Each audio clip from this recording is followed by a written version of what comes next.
ಮಾಲೂರು ಅರಳೇರಿ ರಸ್ತೆಯ ಆದರ್ಶ ನಗರದಲ್ಲಿರುವ ಶಿರಡಿ ಸಾಯಿಬಾಬಾ ಮಂದಿರದ ಮುಂಭಾಗದಲ್ಲಿ 3 ಲಕ್ಷ ರುಗಳಲ್ಲಿ ನಿರ್ಮಿಸಿಕೊಟ್ಟಿರುವ ಮಹಾದ್ವಾರ ಲೋಕಾರ್ಪಣೆಗೊಳಿಸಿ ಮಾತನಾಡಿದ್ರು.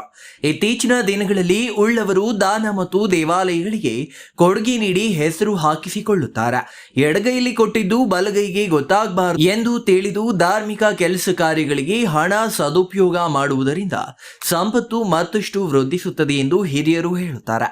ಈ ನಿಟ್ಟಿನಲ್ಲಿ ಶಿರಡಿ ಸಾಯಿಬಾಬಾ ಮಂದಿರಕ್ಕೆ ಸುಮಾರು 15 ವರ್ಷಗಳ ಹಿಂದಿನಿಂದಲೂ ಬಂದು ದರ್ಶನ ಪಡೆದು ಹೋಗುತ್ತೇನೆ.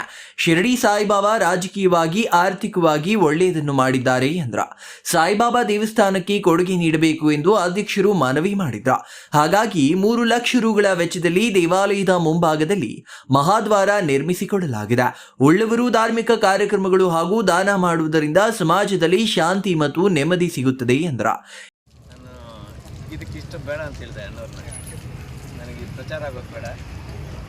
ನನಗೆ 10 ವರ್ಷದ ಹಿಂದೆ ಡೈಲಿ ಇಲ್ಲೇನೋ ಒಂದು ಸೇವೆ ಮಾಡೋಂಥ ಅವಕಾಶ ಮಾಡಿಕೊಟ್ಟು ಅಪ್ಪಾಜಿ. ಮೊದಲಿಂದ ನನಗೆ ಒಂದು 20 ವರ್ಷದಿಂದ ನಾನು ನೋಡಿ ತುಂಬ ಆಸೆ. ಈ ಸಾಯಿಬಾಬಾ ದೇವಸ್ಥಾನ ವಿಚಾರದಲ್ಲಿ ತುಂಬ ಇವರು ದೇವಸ್ಥಾನ ನಮಸ್ಕಾರ ಆಗಿರ್ತದೆ. ನಾನು ಬಾಬಾರವರ ಭಕ್ತ. ನಾನು ತುಂಬ ಬಂದಾಗ ಇಲ್ಲೇನೋ ಒಂದು ಸೇವೆ ಮಾಡೋ ಅವಕಾಶ ಮಾಡಿಕೊಡ್ತೀನಿ ಅಂತ ಹೇಳಿದಾಗ ನನಗೆ ಸುಮಾರು ಅವಕಾಶ ಮಾಡಿಕೊಟ್ಟಿದೆ.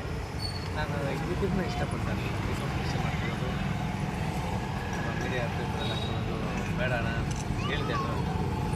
ಇಲ್ಲ ಅಂತಿಲ್ಲ, ಒಂದು ಕಾಂಪ್ಯೂಟರ್ಲಿ ಈ ಸಾರಿ ಕಾಂಪ್ಯೂಟರ್ನ ಓಡಿಸಿ ಇದನ್ನು ಬೇಡ ಅಂತ ಹೇಳಿದೆ. ಟೇಪ್ ಕಟ್ ಮಾಡೋದು ಬೇಡ. ಯಾಕಂದರೆ ನನಗೆ ಅವರು ನನ್ನ ವೈಯಕ್ತಿಕವಾಗಿ ನಾವೇನು ದೇವಸ್ಥಾನಕ್ಕೆ ಏನು ಮಾಡ್ತಿರೋ ಅದನ್ನು ಫೋಕಸ್ ಮಾಡ್ಕೊಳ್ಳೋಕೆ ಇಷ್ಟಪಡಲ್ಲ. ಬೇಡ ಅಂತ ಹೇಳಿದೆ, ಕೇಳಿಲ್ಲ ಅವರು. ನನಗೆ ತುಂಬ ಮಾರ್ಗದರ್ಶಿಗಳು. ಅದನ್ನು ಅವ್ರ ಮಾತಿಗೆ ಹೇಳೋದು ಬೇಡ ಅಂತ ಸಣ್ಣ ನಾನೇನು ದೊಡ್ಡ ಇದು ಮಾಡ್ಬಿಟ್ಟಿದ್ದೀನಿ ಅಂತಲ್ಲ. ನನಗೆ ಅವರು ಸಾಯಿಬಾಬಾ ಭಾಳ ಅನುಗ್ರಹ ಮಾಡಿದ್ದಾರೆ. ನಾವು ಏನಾದರೂ ಒಂದು ಅವಕಾಶ ಸಿಕ್ಕರೆ, ಒಂದು ಸೇವೆ ಮಾಡೋ ಅವಕಾಶ ಸಿಕ್ಕರೆ ಈ ದೇವಸ್ಥಾನಕ್ಕೆ ಒಂದು ಸಣ್ಣ ಸೇವೆ ಮಾಡಿದ್ದೀನಿ ಅಷ್ಟೇ, ಬೇರೆ ನೀವು. ಇನ್ನು ಈ ಸಂದರ್ಭದಲ್ಲಿ ಜಿಲ್ಲಾ ಪಂಚಾಯಿತಿ ಮಾಜಿ ಅಧ್ಯಕ್ಷೆ ಗೀತಮ್ಮ ವೆಂಕಟೇಶ್ ಗೌಡ, ದೇವಾಲಯ ಸಮಿತಿ ಅಧ್ಯಕ್ಷ RC ಅಪ್ಪಾಜಿ ಗೌಡ, ನಿವೃತ್ತ ಉಪನ್ಯಾಸಕ ಕಾಳಪ್ಪ, ಶೆಟ್ಟಹಳ್ಳಿ ರಾಮಮೂರ್ತಿ, ದಿನ್ನಹಳ್ಳಿ ರಮೇಶ್, ಕಾಡದಿನಹಳ್ಳಿ ಮಧು ಇನ್ನೂ ಹಲವರು ಹಾಜರಿದ್ರ. MP Prakash, CTV news, Malur.